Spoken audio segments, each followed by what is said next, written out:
Managing business relationships in the post-pandemic era. It's an absolutely critical role. I was just having a chat with Suresh, who is our resource person today, how difficult it has been for our kids. How more so difficult is it to manage business relationships online in the post-pandemic era? Good evening, ladies and gentlemen. Thank you so much for being with us on a Friday evening. It's raining over here in Colombo. I hope you are well and safe. My name is Shehan Kumar, and I'm the Chief Executive Officer of the Federation of IT Industry in Sri Lanka. And we are proud to host this webinar today together with the FITI's Independent Professional Consultants chapter. So to start off today's proceedings, I would first like to invite the chairman of the Federation of IT Industry, Dr. Prasad Samarasinghe, to speak a few words about FITIs and the role that we are currently working with. I will start off with a small introduction to Dr. Prasad. Dr. Prasad has a proven record of strategic leadership, direction, and planning for large organizations, and is a highly experienced professional in the industry. He is currently the managing director of Lanka Bell Private Limited, Bell Vantage Private Limited, and Bell Solutions Private Limited. But he is also a director of Haley's Fiber PLC, serving in his board from 2017, and represents the boards of Hatton National Bank, HNB Assurance PLC, and HMP General Insurance as an alternate director. Dr. Samarasinghe holds a doctorate in telecommunications bestowed upon him by the Australian National University of Canberra, and a Master of Engineering and Bachelor of Science degree in Electronics and Telecommunications with a first class from the University of Moratuwa. Dr. Prasad is now the chairman of the Federation of IT Industry and is a driving force in many of our industry initiatives. So I would like to invite Dr. Prasad to speak a few words about FITIs and about the importance of this webinar. Over to you, Dr. Prasad. Thank you, Shehan. Today is our resource person, Suresh, and president of Independent Consultancy Chapter, Independent Professional Consultant Chapter, Nirmalan, and the members and the Executive Council of IPC Chapter and CEO of FITIs, and ladies and gentlemen. Thank you very much for joining today. I know it's a busy day and Friday, but we felt it's a good day for us to listen to Suresh and understand good thing and interact with him. Once again, thank you, Suresh, for supporting us. And for others' benefit, I just want to say a few words about the FITIs.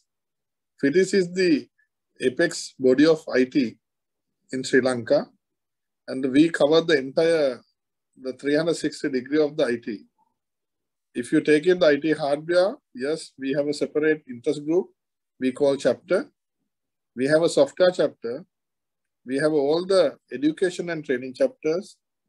We have all the telecommunication partners under communication chapter. We have an office automation chapter. We have a professional chapter. Actually, the security professionals are part of that. And we have a digital services chapter. Like all digital services are part of that chapter. The latest chapter is the heading by Nirmalan, and that is we call Independent Professional Consultants chapter. And the IPC chapter will focus and develop on more independent consultants. Maybe a good support he will give it to more freelancers also in the country. We know it's a very good successful story in Bangladesh. 650,000 freelancers are supporting the huge inward revenue to the Bangladesh.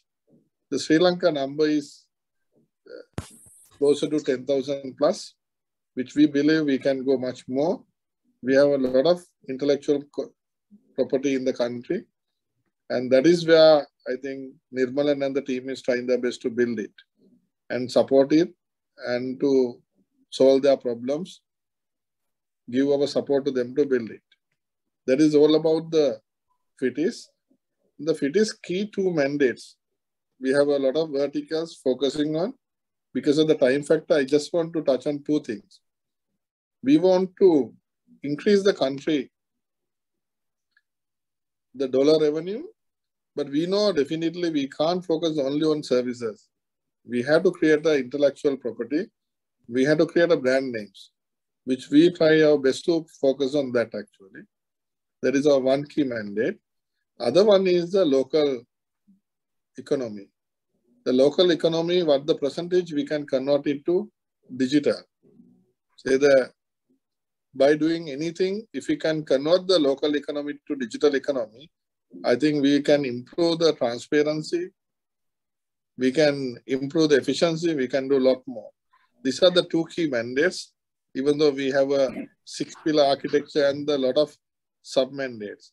Why I want to emphasize about the FIT is the right time for us to work together. So if you are not the member yet, please consider log on to our website and try to be a member, and let's work together and drive this country. And that's all from me. I'm sure that today's session will be a super value session, and we'll be able to request Suresh to do a follow-up things as well.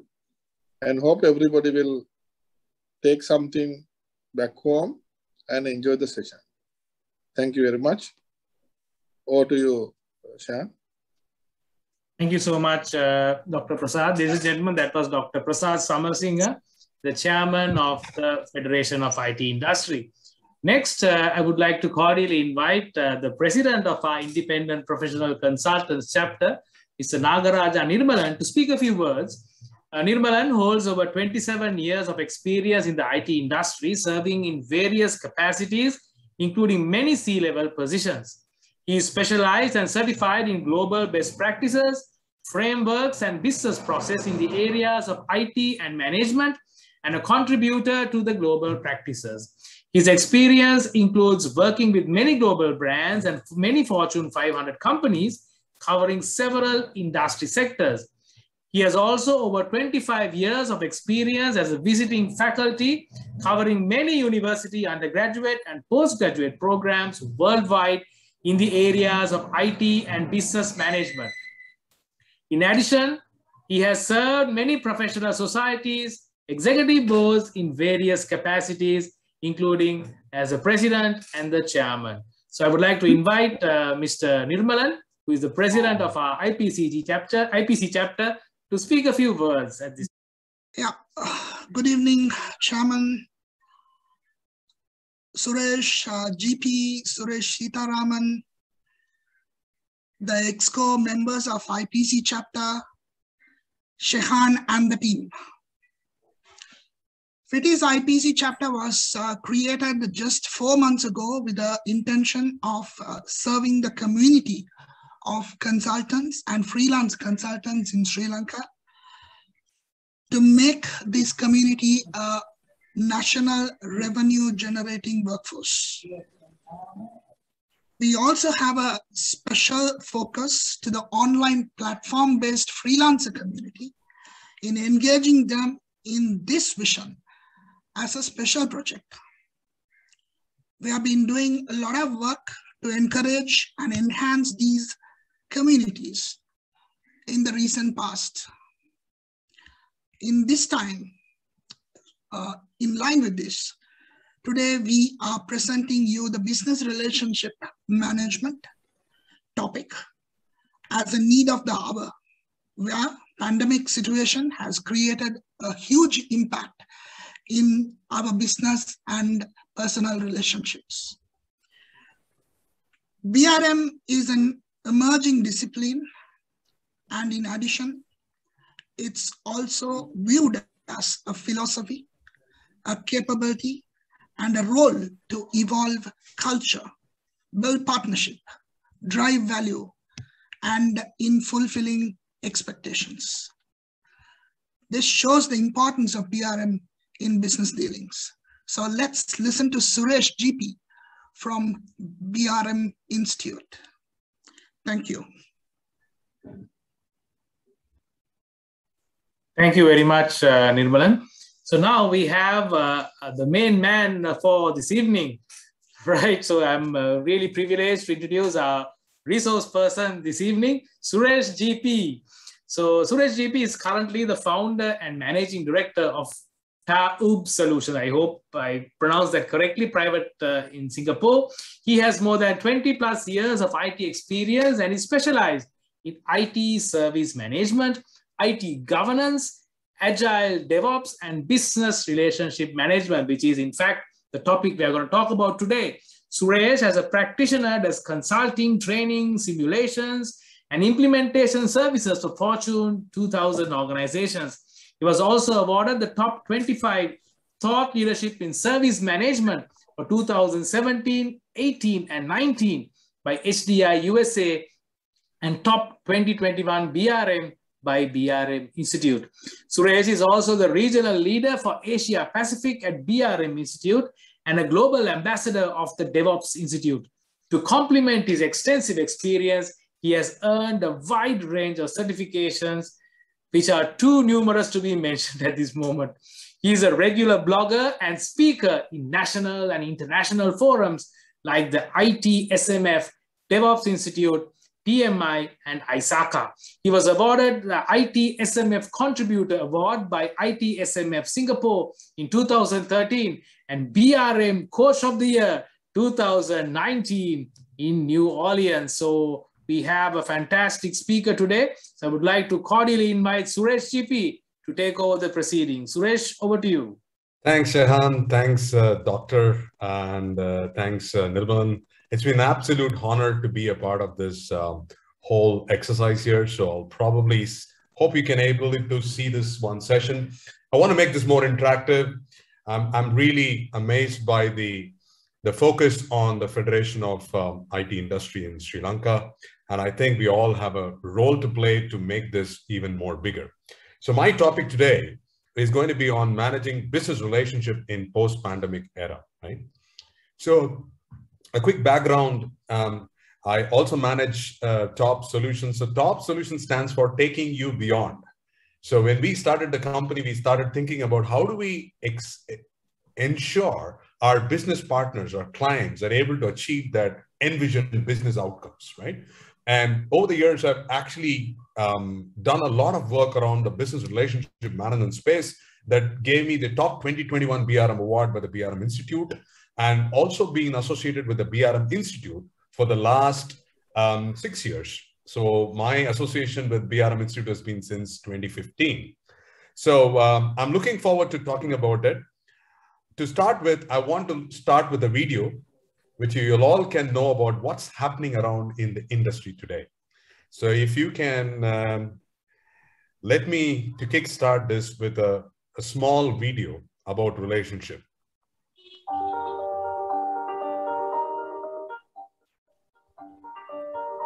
Major disruptions are taking place, from a worldwide shift of working virtually to a global environment where purpose has meaning. Organizations must adapt to survive. But organizations don't just exist to survive. They exist to thrive. When an organization is thriving, its people are creative, empowered, and purposeful. All elements of a strong culture. Positive work relationships serve as the primary energy source that fuels culture. Investing in those relationships provides a return of infinite proportion back to the organization and its longevity. Take a moment. Think of the best work relationship you've ever had. Picture that person in your mind. Think of the fun you had. Think about the energy between you, how much the two of you achieved, and think about all the value that came from it. Now imagine that same powerful relationship existed between you and everyone on your team. Okay, now, imagine that relationship existed between everyone who has anything to do with your organization. Would the value potential of your organization be limitless or even infinite? Relationship-centered organizations recognize relationships between people as the ultimate lever to evolve culture. As the world evolves, so do your relationships, and so do your people. Let them evolve your culture to keep your organization relevant forever.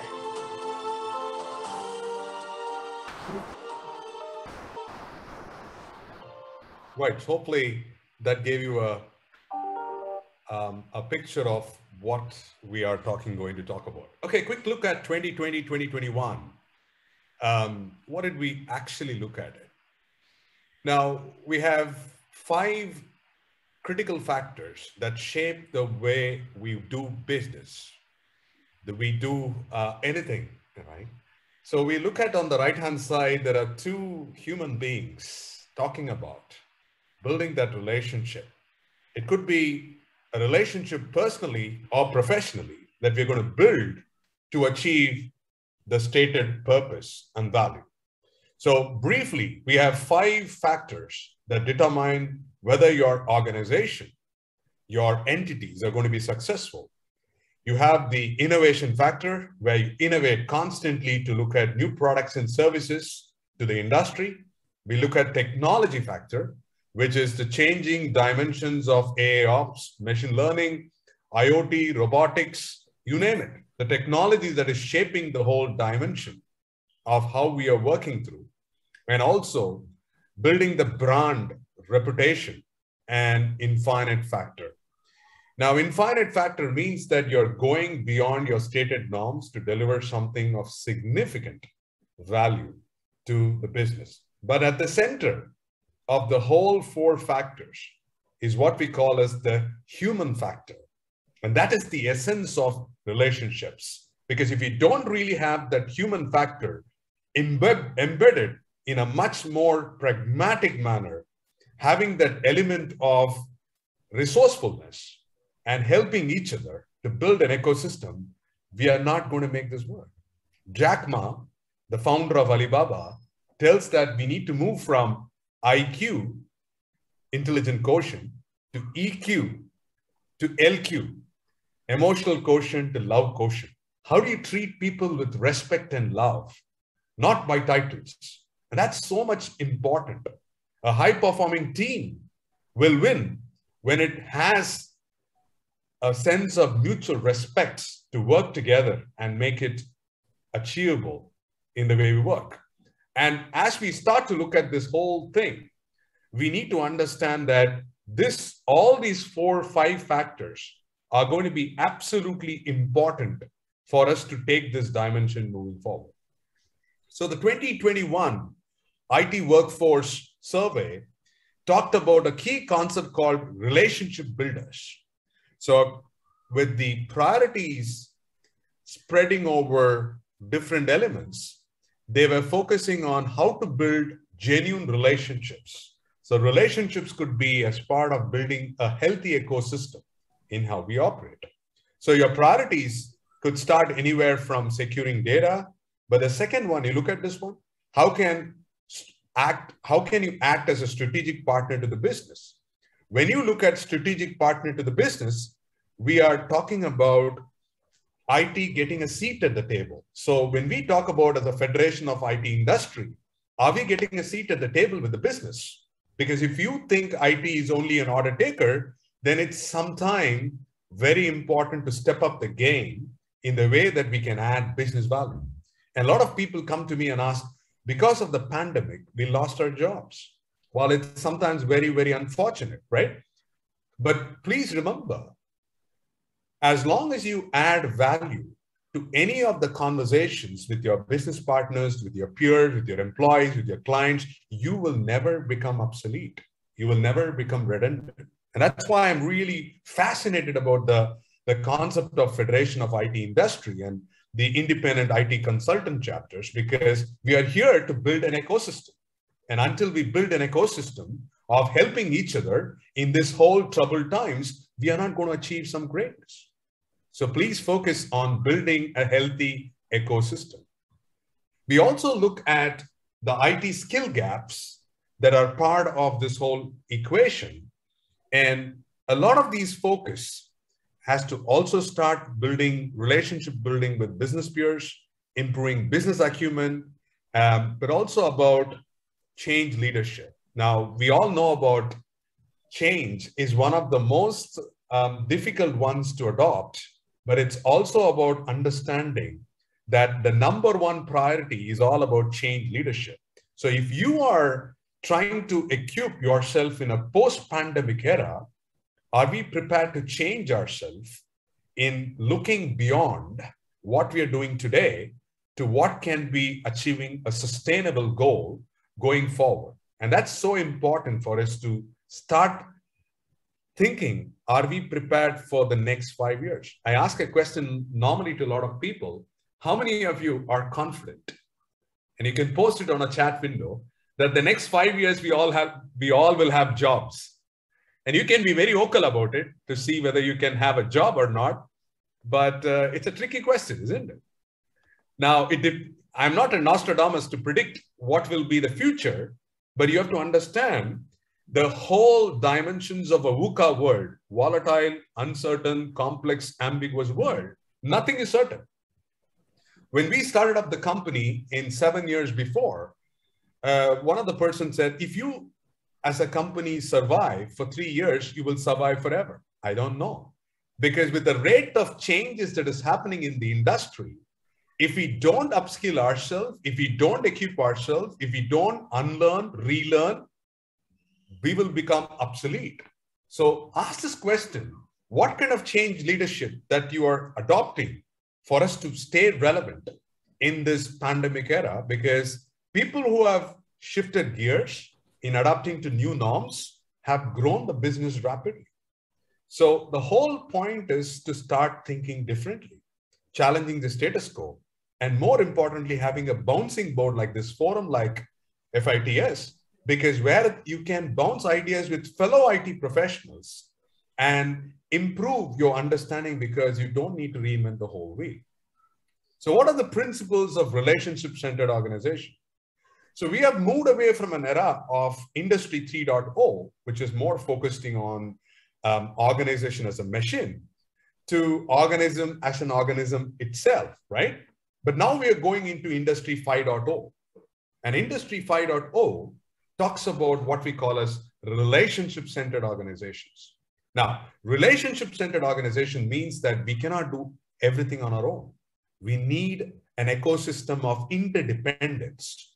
So that is what we call a building that partnership, that's kind of shared ownership as a team, and looking at relationship as a permanent source of value. Now, we have had some conversations during the last time that I and Nirmalan had a conversation on a level up by APMG. We said, how can we support each other to build a community of practice? And that's the whole intent of knowledge sharing, because relationships can make a lot of things work. And leadership style, I'm absolutely honored and excited about the leadership with Dr. Prasad, Mr. Snehan, and the entire team that is doing a lot of things around creating value for the community in Sri Lanka. And that is how we will lead it from the front. And remember, Rome never gets built in a day. And the last but not the least is, as we start to focus on building your own enterprises, it's the 3 important aspects that matter the most. Number 1, people. Number 2, purpose. Number 3, the planet. So giving back to the community, focusing on people's skill. How can we make the people successful in their careers? How do we define with the purpose? I'll tell you a story about the purpose. In NASA, sometime earlier in 2000, there was a person who was serving tea and coffee at NASA. So there was a person who came there and talked to the person who was serving tea and coffee. What do you do? If they asked us a question like that, we would say, we are serving tea and coffee here, and that's our role. But the answer that the person gave was amazing, because he said, we put the man onto the moon. Now think for yourself. Many times when we ask this question, we always think ourselves as a role, isn't it? We don't think ours, what am I contributing to the overall purpose of a company? So as long as you are inspired by a purpose of why do you exist? Why does the organization exist? You have a different meaning towards your work. So it's not the number of hours you work, it's the quality of work that you put in hours. So ask the fundamental question, why does my organization exist? What role am I playing to contribute to the overall purpose? That's the inspiration that you will have. As an entrepreneur, I sometimes work 15 hours, 16 hours. I don't get tired because I'm driven by a purpose to take top solutions beyond, or taking the client's journey from the current state to an envisioned future outcomes. So think about what's your purpose? Why do we exist? And that's a good way to understand how we can make it more meaningful. Yeah. So what is going to be the business relationship management DNA, right? We all have heard about the Helix model of DNA, right? So you need to be playful, right? So playing, I still relate because you can all relate with cricket. So neighboring countries like India and Sri Lanka are playful in the way, but they are also going to the highest state of self-actualization, which is the highest order of Maslow's theory of needs. On the other day, Nirmalan and I were talking about the attitude part and self-actualization. So it's a very important concept of getting yourself into the highest order of Maslow's theory of needs. And anything and everything is all about relationship. The greatest of things can be done when you build relationships. Relationships do not get built by online modes. It's all the virtual calls, the face-to-face meetings, and the fun that we have had. That is how it makes it purposeful. And we need to be fearless to attempt something, because nobody knows what the future is going to be there in the next 5 years. But we are putting our best effort in saying that we are going to define our own destiny. And that's the whole character that we need to build in a post-pandemic era. We can fret about things. Oh, this is out of my control. This is out of my control. Focus on things that are absolutely under your control. What can I do to experience that whole paradigm shift of making a difference? I want to tell you a story that you all are aware that's very important to recollect.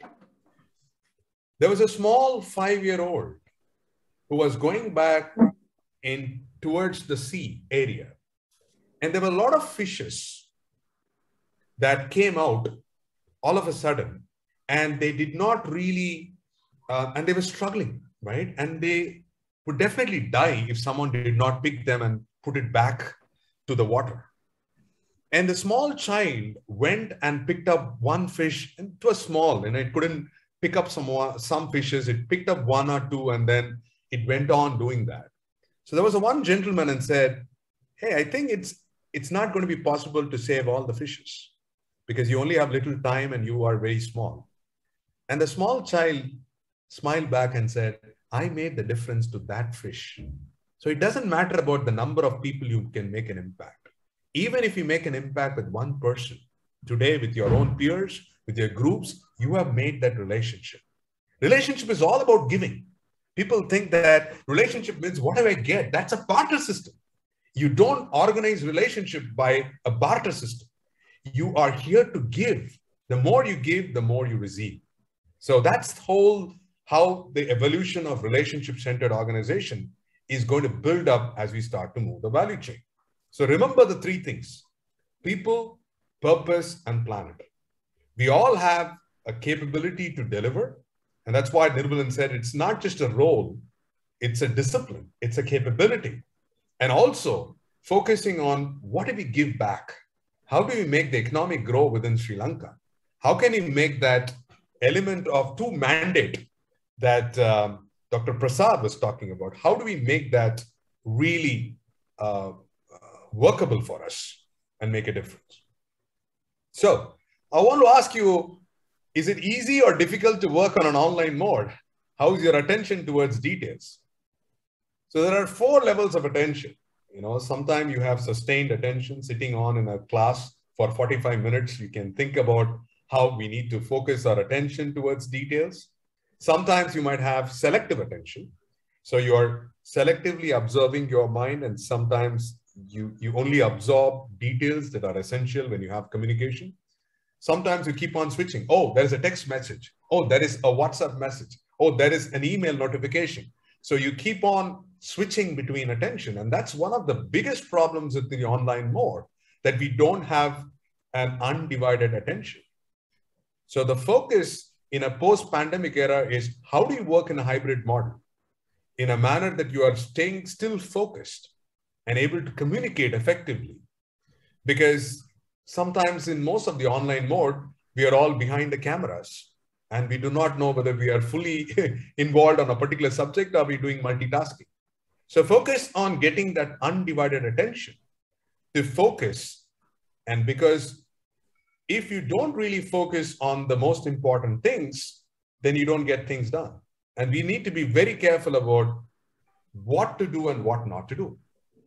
Have this habit of saying no to certain things. You are not here to please everyone. I tell people that the moment you start saying no to certain things, you get liberated. Now put it on the chat window. How many of you have an opportunity that you can say to your business partner and clients, no, I'm not going to do this. We still say that, oh, whatever the client says or the business says, we are going to make it happen. Well, I think that's not the right way to do it. You cannot do too many things. So focus on small things that deliver the most value in how we operate. So think about the healthy mind platter. I'll give you a quick example. It's all about 9-8-7 rule. If you want to remember a rule, 9-8-7. Do you know the 9-8-7 rule? 9 hours of work, 8 hours of sleep, and 7 hours with family and friends. Now you figure it out. How much time are you spending with family? How much time are you spending on sleep? And how much time are you spending on what we call as family and friends and work, right? So we need to balance and understand what's your sleep time, physical time, and taking some time off, because we have to have a think tank time. The mind requires a lot of reset time, downtime, playing a hobby, playing a sport, all of those stuff are important. We also have to understand in this post-pandemic era, we have been struggling a lot with mental health and well-being. I've seen a lot of people pass away, not just because of COVID, that's an unfortunate situation, but their level of ability to cope up with stress. And we take this too lightly. We don't open it up with other people. It is okay to have a bad day. Not everything works in a manner that you expect to work. So are we prepared for us to understand our emotional swings? Women during pregnancy are told us, you have mood swings. Have you heard about it? We all have mood swings. Sometimes you get upbeat about certain things. Sometimes you get frustrated. Sometimes you get depressed. You need to be very cognizant of your stage.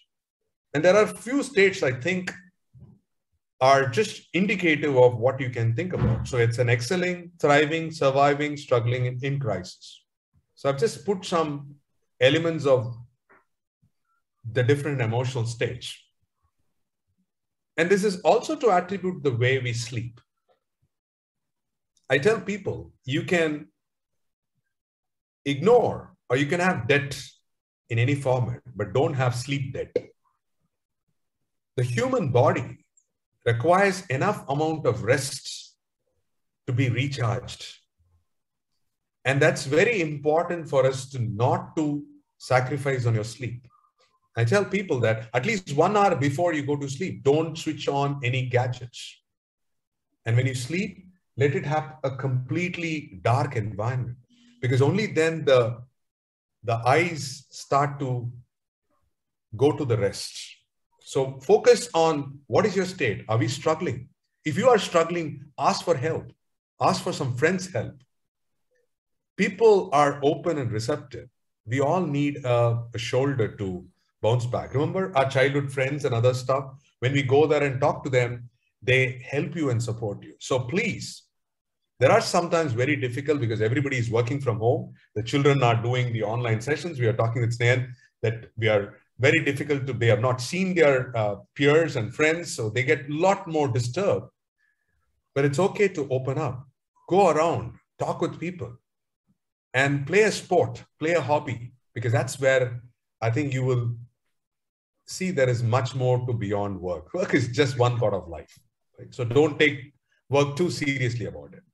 So what are some of the BRM practices that we need to think about? The focus when you talk with your clients and business partners is about your undivided attention. What do you want to achieve? And you need to build an environment. So which means your people, your process, your technology, your products. How do you develop a healthy ecosystem where we can bounce ideas, where we can make these a lot more beneficial for everybody to learn and share?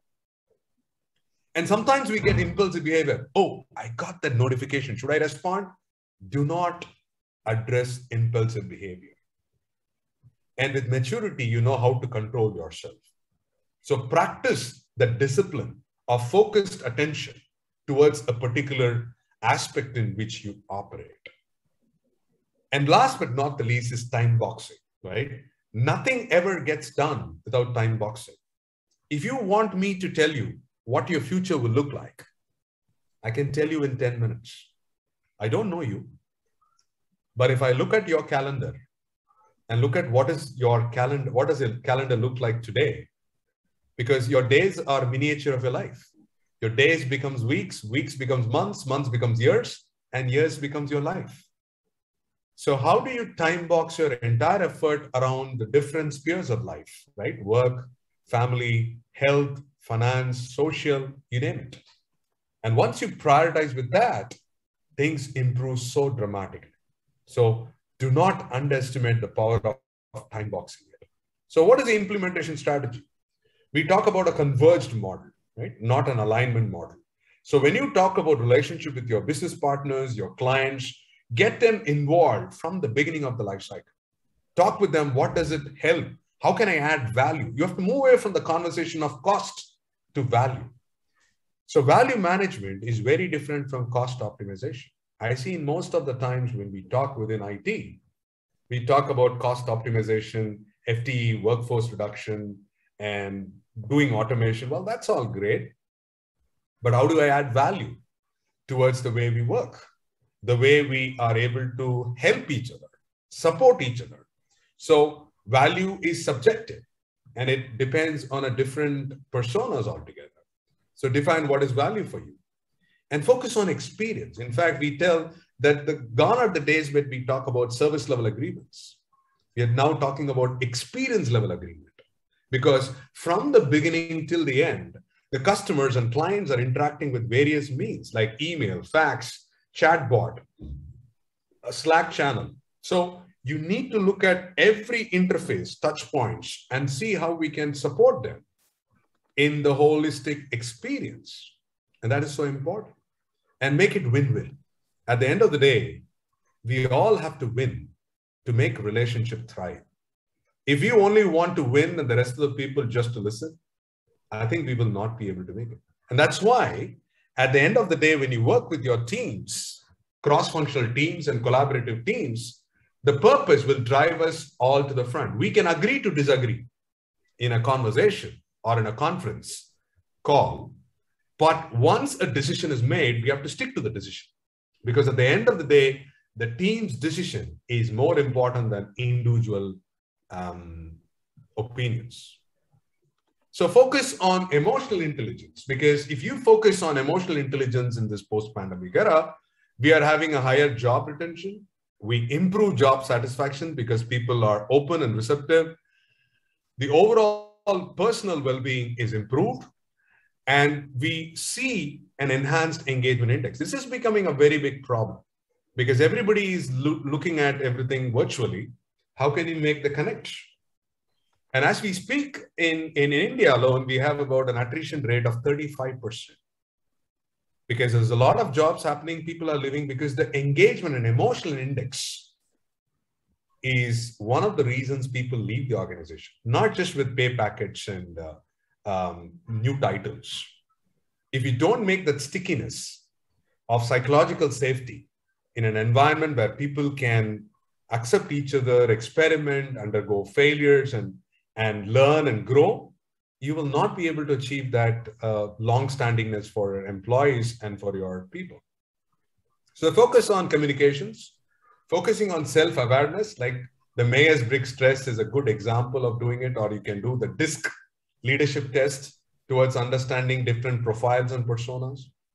Managing ourselves as a self and controlling and building the trust, because relationships thrive with building trust. Now, trust is very, very difficult to achieve. And what are we going to do to build trust depends on how much you're going to go and help each other. Everybody wants them to be looked after, but how are you going to take that extra mile? The more you spend time for others and take care of them, everything gets taken over. So look at the leaders, great leaders of Mahatma Gandhi, Nelson Mandela, Martin Luther King. A lot of people followed them without question because they had trust, because they were inspired by a purpose, and they drove leadership like never, ever before. So once you have that sense of purpose and belonging and guide everybody to that compass in where we're heading, things become a lot more easier in how we do and make it rightly accessible. So how do we improve the relationship with your clients and business partners? Focus on 30 minutes with your clients, not more than 30 minutes, because in 30 minutes, you can cover a lot of items that, and today we are seeing a lot of fatigueness. I was talking, we have Zoom fatigueness, we have team fatigueness, we have WebEx fatigueness. So just focus on one topic, 30 minutes, laser focused discussion, and then get to some actionable results. I also think that this knowledge sharing sessions that we are hosting is super important, because we only know so much. There is a lot of things that we call as unconscious incompetence. We do not know what we do not know. So be open and receptive to arrange brown bag sessions. Participate in such kind of meetings that FIT is bringing to the table. Have conversation with group members, because you will learn so valuable things by spending time in addressing these topics, and present ideas, because each and every one in your organization has got expertise that could be beneficial for all of us to imbibe. So why don't you kind of go there and ask this question? How can I make this really, really, really work? And how we can align to the overall expectation of making this work. I'll see there's a question on the chat.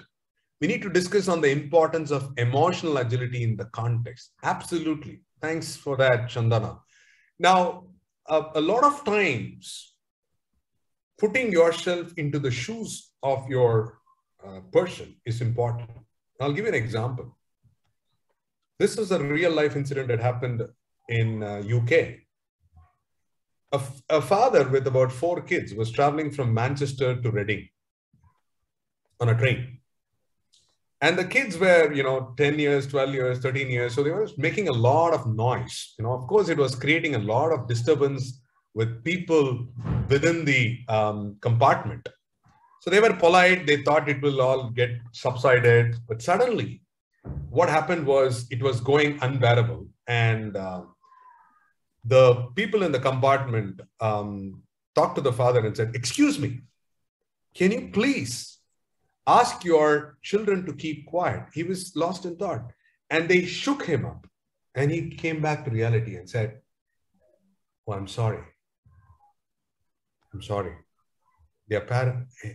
Their mother passed away a few hours before, and I don't know what to do." And that is the time where you start understanding have no idea about what the other person is going through in their state of emotions. And all we see is only the behavior at the hand and the actions. We don't know the gross reality. So please don't jump into conclusions without giving a fair thought to understand that someone somewhere needs help. We need to be patient. We need to be a human first. And that's very important in terms of emotional context. That's absolutely right. Virtual coffee bar. I understand the bar has not opened in Sri Lanka, but we can have a virtual coffee or bar once in 2 weeks to chat with some of this conversation and trying to understand what the trends are happening around it. So when you talk about delivery teams, we also trying to talk about what are our interfaces and dependencies with our teams. So it could be a daily stand-up meeting. It could be a sprint retrospective meeting. It could be a Q&A. It could be a town hall. Look at how frequently you're going to talk with your teams. And start talking about a concept called value planning, which we talk about in the business relationship management course.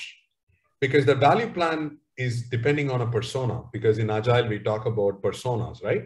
So value plan per persona is important. So even here, I'm sure that when you talk about the Federation of IT Industry in Sri Lanka, we are talking about what is the value that we can give for IT professionals in Sri Lanka. And that will help all of us to gain advantage of seeing, and that is the only reason people will come and participate in these meetings, right? Focus on strategic partner. How to become a strategic partner, how to talk the language of the business, how to make sure that the business is successful. And last but not the least, any transformation, we talk a lot about digital transformation. You would have heard the word called, the pandemic has actually accelerated the digital transformation. What was the chief reason why digital transformation was successful is COVID-19, right? But you need to really require an organizational change management effort. How do we build in an ecosystem of changing the dimensions of making this sustainable? So that's a very important part of organizational change management. It's all about people, behaviors, attitude, and cultures. So the key questions that you need to ask, a couple of slides and I'm going to wrap it up. How will IT maintain in a post-pandemic era? How will IT maintain or form strategic relationship with business stakeholders? What is more important to make business successful? Because at the end of the day, business doesn't care whether you're doing Agile or Lean or DevOps or BRM. All they say is that, how am I making it profitable? How am I making it more productive? How am I making it much more a growth in revenue as well as in improving a footprint or improving your customer satisfaction and customer retention?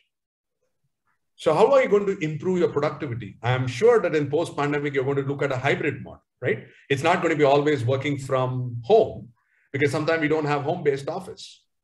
So it's always important, I think, you to go to office, have that conversation, build that relationship, because a lot of the time relationships do not get built in an online mode. Also have the skills to engage with your task force. How can it make it much more fun? We talk about some of the simulation games. So we provide some simulation games for people to do some activities so that they learn by doing, right? Learning by doing is so important. So how do you make those opportunities for people to support and work together? And how do you change your culture, right? Everything is easy. Technology evolvement is easy. Process change is easy, but people change and culture change is so difficult. We want everybody else to change, but we don't want ourselves to change. And that's the part of the problem I think we need to address. Is it practical that we can make the innovation? We talk about innovation, intellectual property that we talked about. Doctor said about intellectual property. How are we going to grow this opportunity for our business to get that substantial value around it, right? So I will stop here and we'll be happy to take any questions that we have. So let's start with, if you have any questions coming in, let's see. Yeah, so Chandana's message, there's a similar story that happened in the New York Metro, as indicated in the 7 Habits of Effective People by COVID. Absolutely, absolutely. The whole intent is to be more receptive to ideas and say, this is so important that we need to build an ecosystem that thrives on value, right? So Dushanta's question, how can we create a system of converged model? That's a great question. Now, you would have heard the term called alignment. Now, alignment is like a railway track. Have you seen that? You have the business strategy and IT is trying to catch up on the business strategy. So business strategy is already being formulated without keeping IT involved. And IT is trying to play the catch-up game to go there and make this work.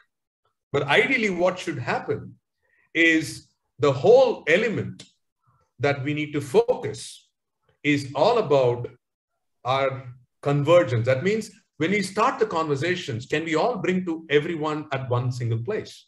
What are we trying to achieve as a company? How is the different line of business should use? So for example, how does HR work? Marketing, sales, how do you work as one single team? to deliver final outcome. And that's so important. If you don't really get to that nuances, then what is going to happen is we're going to have a fragmented IT. And the way we look at it, and I'll give you an example of what is not convergence. We were actually having a proposal that we sent. And in the proposal that we sent, we had a conversation where we submitted a proposal, and Top Solutions' proposal was really great, but we are not the lowest bidder. According to the procurement function, they are measured by the lowest bidder gets the deal. Whereas from a business perspective, they want technical subject matter expert to be the person who should deliver that engagement. So you see, within your own groups itself, you have two definitions of success. At one level, you're talking about getting the lowest bidder, and the other person says, we need to get the best technical expert to do it. It also happens in human resource. The person says that, how much do I attract talent at a lower cost?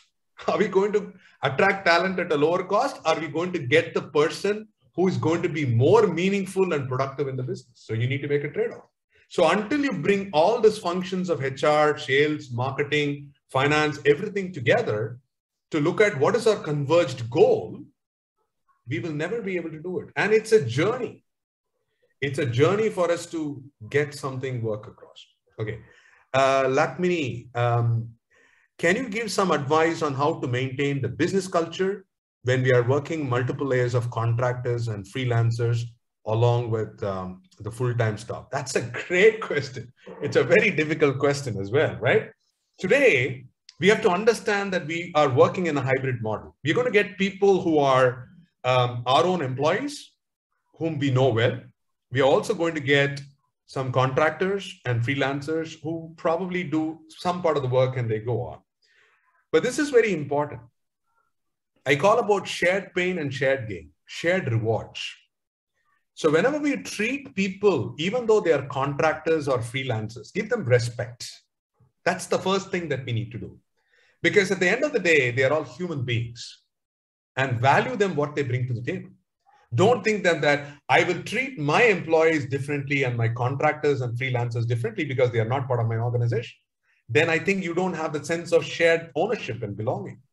Also try to understand from the contractors and freelancers, their challenges, their ambitions, working as a partner, not as a vendor and a client relationship. So it's about building the partnerships that will really work to build it. In fact, we have presence in partners in Malaysia and Indonesia, and we work with people who are very much focused on their local language. We cannot grow into that market, so we rely on partners. And they come to us and say that we know this culture better. So you know the culture better and be aware of their inhibitions and challenges. Have open dialogue. And in Asian cultures, you know that we all rely on relationships, right? We don't talk about business until we know about each other. But if you go to the West, if you go to Europe, there is a different culture. So being aware of some of those demographics is also important. At last but not the least is emotional index, love quotient will be the most important part to drive this whole relationship. And believe me, managing people, expectations, and cultures is the most important part of making it work. Hope that answers. Dalmi, to the next one. How do you tangibilize a company value that we want to instill in our people and incorporate it into the company culture? Because it's easy to say the value, but hard to tangible. Absolutely right. So I'll give you an example. Now, value lies on the eye of the beholder. So for example, if you are in a telecom business, just telling about telecom, connecting people is your purpose, right? So I'm just telling Nokia as an example. Connecting people is your purpose. So when you say connecting people, all that you need to do is that either it could be a network connection, it could be a broadband connection and things. All that we need to do is making sure people are able to connect at ease, anytime, anywhere. That's your value. That's the holistic value.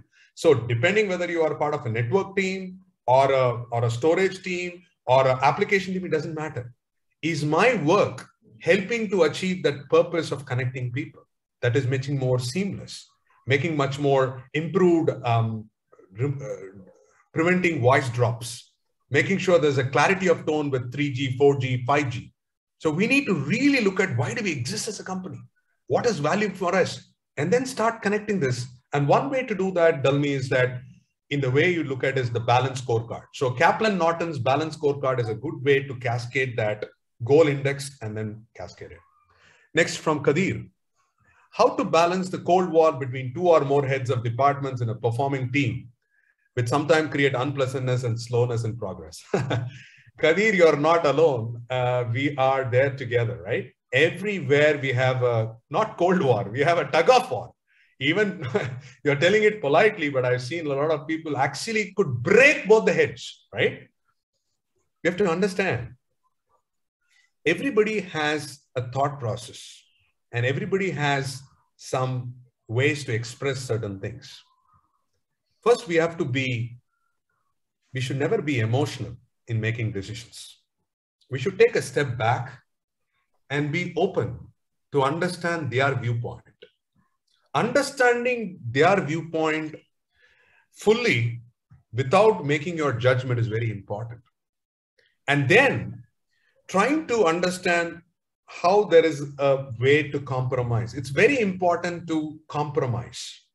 You cannot always win the war. Even with your relationship with husband and wife or boyfriend or a girlfriend, you cannot win every time. So you need to give to gain sometimes. So you need to pick up the battles. I tell people in relationships, it's not about who wins or who loses.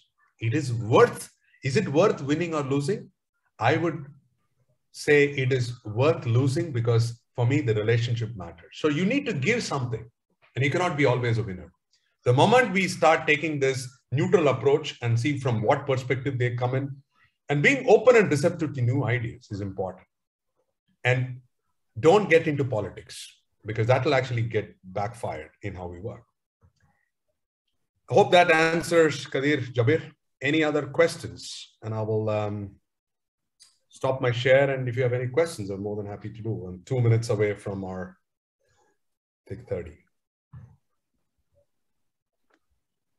Thank you so much, Suresh, for that wonderful session. I think looking at the questions that came in, I think it was really good, and people are really connecting with the topic as well as the presenter, you as well.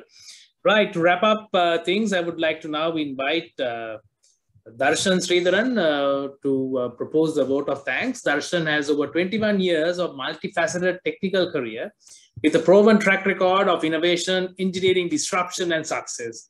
He is the founder and chief executive officer of Optimistive, a global product and delivery management consulting company. Darshan also has proven success in managing multi-million-dollar global information technology and digital transformation programs and projects for Fortune 500 clients across multiple sectors and business domains. Over to you, Darshan, for the vote of thanks. Thank you, Shehan, and thank you, Suresh, for that wonderful presentation. It was very thought-provoking on how we could actually manage the business relationship in the post-pandemic era. So, of course, many of us seen a drastic shift in the way we do things today as opposed to the way we used to do things prior to the pandemic. Of course, many of us don't even actually go to office, and some of the people have even actually started to learn about how we can actually work more effectively from home. And so a very key point that Suresh brought in his presentation is about organizations, why it exists. It's not existing today just to survive, but to thrive, because the world is so fast changing. And to be able to be successful in this ever-changing marketplace, you need to be able to maintain solid business and personal relationships as well.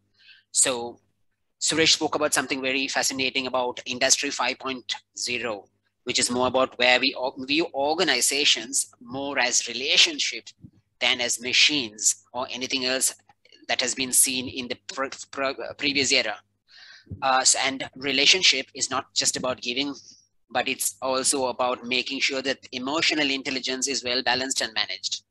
And focusing on delivering value is sometimes more important than trying to say yes to everything that a client or a partner of us asks for. All right. Now, just for the vote of thanks to everyone today, a special thanks to Suresh for that wonderful presentation again, and to Shehan for facilitating and moderating the overall session. Chairman of FITI's board, Dr. Prasad Samarasinghe, President of IPC chapter, Nirmalan Nagaraja, Sujit Christie, Vice President of the IPC chapter, and rest of the members of the IPC chapter as well, Asoka, Inoka, Rumesh, and Raji. Thanks to all of you. And of course, the overall to the FITI's team for organizing this wonderful event. Thank you, everyone. And that's it from me on the vote of thanks. All right. So take care then. Stay safe, everyone. Hope you have an awesome weekend.